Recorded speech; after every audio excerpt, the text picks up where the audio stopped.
Tidak bisa dinafikan lagi, Jaminan Kesehatan Nasional atau JKN jelas bermaslahat bagi masyarakat. Sebuah fakta yang tidak bisa dimungkiri. Namun saat ini, di tengah gonjang-ganjing kondisi perekonomian yang belum pulih sejak pandemi COVID-19, banyak masyarakat berhenti membayar kepesertaan JKN. Sebanyak 56,4 juta peserta BPJS Kesehatan kini berstatus non-aktif. BPJS Watch mengingatkan pemerintah jangan sampai peserta BPJS non-aktif kehilangan haknya mendapatkan jaminan sosial. Pemerintah harus memberikan relaksasi atau keringanan tunggakan, terutama bagi masyarakat miskin. Dengan jumlah yang cukup besar, ya, jumlah orangnya sekitar 58-59 juta, tagihan tunggakannya bisa sampai 20 triliun, ini memang kita harus dorong pemerintah bisa memberikan relaksasi, memberikan diskon kepada peserta-peserta, khususnya peserta mandiri yang memang memiliki tunggakan supaya mereka bisa kembali menjadi peserta aktif, menjadi peserta yang dilayani sehingga tidak ada kendala bagi masyarakat untuk mendapatkan layanan JKN yang sebagai hak konstitusionalnya. Demikian juga masyarakat penerima bantuan iuran yang memang dinonaktifkan oleh pemerintah sebagai penerima bantuan iuran harus juga didorong untuk kembali menjadi peserta karena mereka memang kondisinya tidak mampu. BPJS Watch juga menyayangkan pemerintah seolah tutup mata dengan fakta yang ada di lapangan. Pasien peserta BPJS kerap kali masih harus dipungut biaya ini dan itu. Bahwa peserta JKN, pasien JKN tidak boleh lagi dipungut biaya atas haknya. Nah, sekarang pasien sudah mendapatkan layanan sesuai haknya.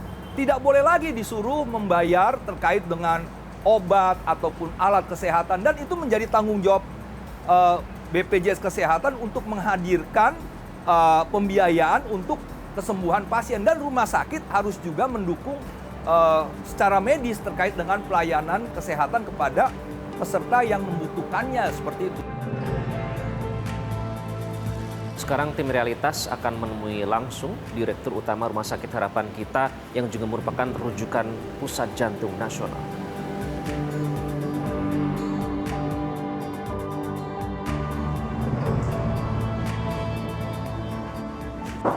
Selamat siang. Selamat siang, Pak. Apa kabar baik, Pak?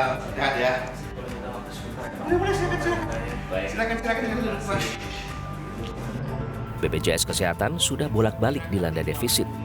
Kondisi ini menimbulkan tanda tanya besar, disebabkan oleh pendapatan yang kecil, ataukah justru mismanagement?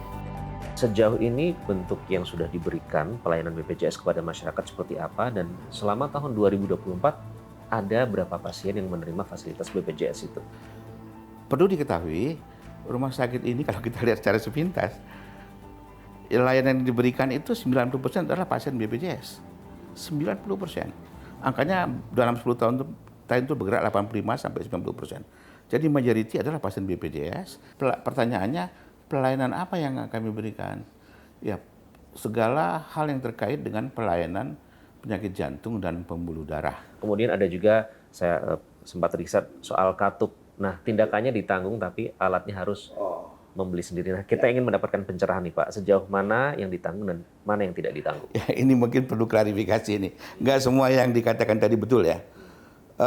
Dalam perjanjian kita dengan BPJS sudah jelas tindakan-tindakan apa saja yang memang bisa dijamin oleh BPJS. Pada prinsipnya hampir semua tindakannya.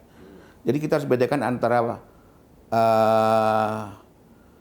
protokol yang dilakukan di rumah sakit ini dengan protokol yang kita sepakati sebagai protokol nasional. Ya. Nah, pada prinsipnya hampir semua tindakan itu di-cover oleh BPJS, kecuali ada beberapa hal. Patokan kita adalah Fornas.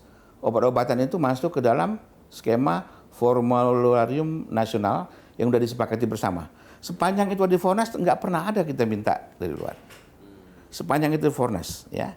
Dan nah sekarang yang kedua, alat medis habis pakai. Itu patokannya adalah kompendium. Kompendium itu dibuat oleh kementerian, oleh negara. Sepanjang itu ada di dalam kompendium, itu nggak ada istilah kita harus beli di luar itu.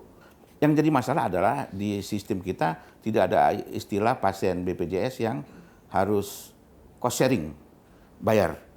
Jadi ada nggak yang dilakukan oleh rumah sakit jantung? Ada, disubsidi oleh rumah sakit jantung. Anda mau data, kita kasih data. Dalam 10 tahun terakhir itu, subsidi rumah sakit jantung harapan kita, ya, terhadap kasus-kasus yang di luar kompendium dan obat-obatannya di luar Fornas, tapi kami subsidi, datanya dari kita punya data 10 tahun terakhir, dari 100 miliar sampai ke terakhir 2024 itu 500 miliar lebih subsidi kita yang kita berikan kepada pasien BPJS. 2024 itu 500 miliar. Pertanyaannya bagaimana solusinya? Solusi cuma satu, kami sudah usulkan adanya perubahan penyesuaian tarif inasibidis yang disesuaikan dengan real unit cost, sehingga rumah sakit tidak harus nombok. Dan nanti itu berpotensi gagal bayar Pak untuk klaim kesehatan. Bisa terjadi kalau ini semua kan kalau.